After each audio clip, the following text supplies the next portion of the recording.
Welcome. Let's talk Toronto versus Columbus, Game 2 on August 4th.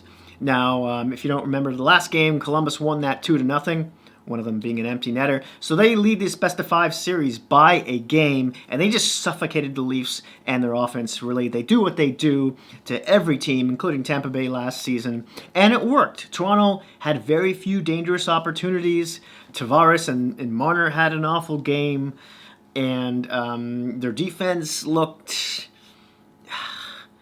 Parts of it just weren't... They weren't playing with enough urgency. That was my major beef. And they corrected a lot of those things for this game. They even switched up one of their players from the fourth line. Center Frederic Gauthier came out for Peter Engvall, who's faster, carries the puck better out of his own zone, and even has some more offensive upside. Now, if you remember, in the last game, Toronto's fourth line only played like 3 minutes, and people are like, didn't you go out and get Colonel Sanders, Kyle Clifford, just for this very reason, for the playoffs, the smasher banger? And boy, when they finally put him on the ice, was it 3 or 4 minutes into the first period, he just nailed Kukin in his own zone into the corner, and that sort of just maybe slightly elevated Toronto's game from where it already was, and it was sort of foreshadowing of what was to come.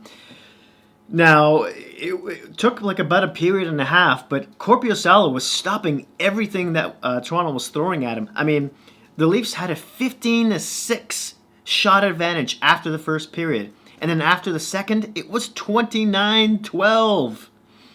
So eventually they got through a chink in his armor, and Columbus had to change their game. I mean, the Blue Jackets' problem in this one was they weren't effectively forechecking aggressively like they did in the last one. That in part had to do with, Toronto, the urgency that Toronto had in their transitioning out of their own zone.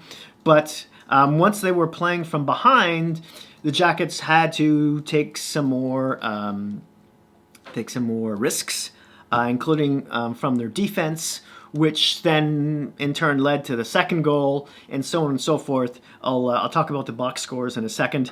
Tavares and Robinson looked dangerous all night. Tavares scored one of those goals, Robinson being the Leafs' 18-year-old rookie, by the way. He looked good for most of the night as well.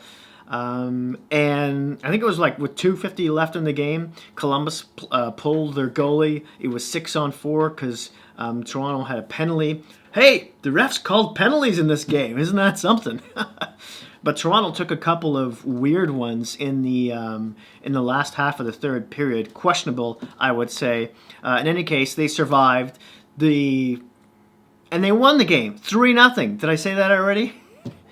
But one of the big important issues here is the health of Jake Muzzin, because during that 6-on-4, I believe he got cross-checked from Pierre-Luc Dubois from behind. It just kind of looked like a shove. I didn't really see the replay.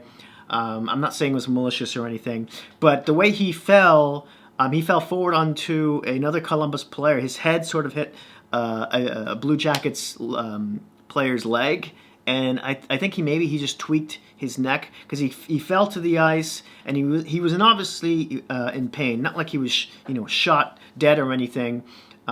He was moving his legs, he was moving his arms, but he looked like he had something going on with his neck area. So he decided just to stay there. And there was like a 20-minute break. They brought out the stretcher and everything. It was scary. Hopefully he's okay, and hopefully all that was just a precautionary measure to make sure it isn't anything worse. Again, I'm not a doctor, obviously. I'm thinking maybe hopefully he just tweaked a muscle in his neck, and fingers crossed he'll be back soon. During that pause, without any people in the building, it was just so eerie, wasn't it? Even the commentators were struggling to say anything. All the players on both teams looked really concerned. So, stick tapped for him. Hopefully he's back soon. Let's get to the box scores, shall we? Let's get through that really quickly. Now, shots on goal were 39-20 for Toronto. Face-off win percentage was 53-48 for Columbus. Kind of surprising there. Matthews was not good in the circle all night. Power play, Columbus was 0 for 4. not that shocking. But Toronto was 0 for 5. Still haven't scored, I don't think, on the power play yet. Mind you, neither team has had much opportunity until today. Penalty minutes were 12 to 10 for Columbus.